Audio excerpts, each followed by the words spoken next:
સુરત મહાનગરપાલિકા દ્વારા ભેળસેળિયાઓ સામે લાલાક કરાઈ છે, ત્યારે ઘી, દહીં અને ગોળના 6 નમૂના સબસ્ટાન્ડર્ડ્સ જાહેર થયા છે, જેમાં જ્યોતિ રાદિત્ય ફૂડ્સ અને અક્ષર ઘી સહિતના એકમોમાંથી લેવાયેલા નમૂના સબસ્ટાન્ડર્ડ્સ આવતા કાર્યવાહી હાથ ધરાઈ છે.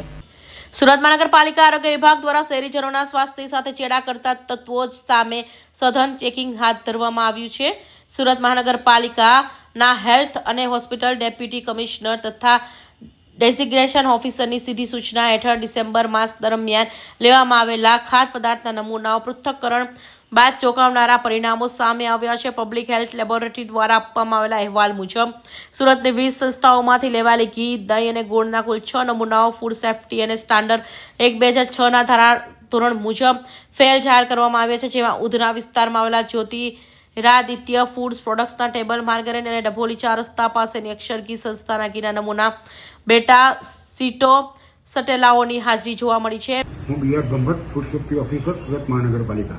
Deputy commissioner health and hospital સાહેબ અને આરોગ્ય અધિકારી સાહેબની સીધી સૂચના અને માર્ગદર્શન હેઠળ સુરત મહાનગરપાલિકામાં ઘી, દૂધ, ગોળ વગેરેનું વેચાણ કરતી અને બનાવતી સંસ્થાઓમાંથી તપાસ કરી અને તેમાંથી નમૂનો લેવામાં આવે, જેમાંથી 6 સંસ્થાઓના નમૂના સબ સ્ટાન્ડર્ડ જાહેર થયેલ છે.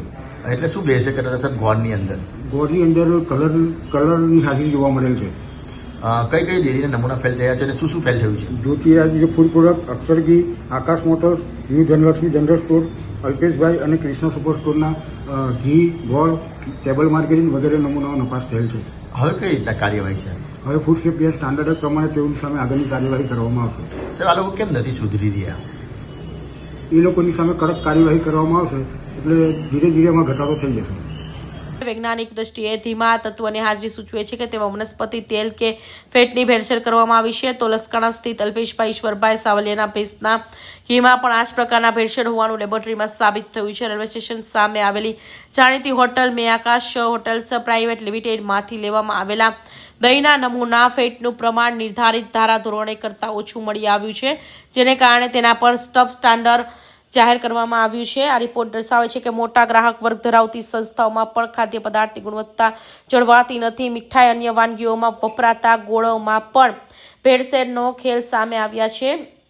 મમરોલીના ન્યૂ લક્ષ્મી જનરલ એન્ડ કિરાણા સ્ટોરની સફેદ ગોળમાં અને વેસુના કૃષ્ણા સુપર સ્ટોરની ગોળમાં સિન્થેટિક્સ કલરનું પ્રમાણ મળી આવ્યું છે. ગોળને આકર્ષવા દેખાડવા માટે કરવામાં આવતા કલરનો વપરાશ સ્વાસ્થ્ય માટે અત્યંત હાનિકારક સાબિત થઈ શકે છે. આરોગ્ય વિભાગના અધિકારીઓના જણાવ્યા મુજબ જે સંસ્થાઓના નમૂના ફેલ થયા છે તેમની સામે ફૂડ એન્ડ સેફ્ટી એક્ટ 2006 હેઠળ કાયદેસરની કાર્યવાહી હાથ ધરવામાં આવશે. આ માટે સંબંધિત વેપારીઓ અને સંસ્થાઓને નોટિસ આપીને આગળની ન્યાયિક પ્રક્રિયા શરૂ કરી દેવામાં આવી છે. Bureau report, Hind TV news, Surat.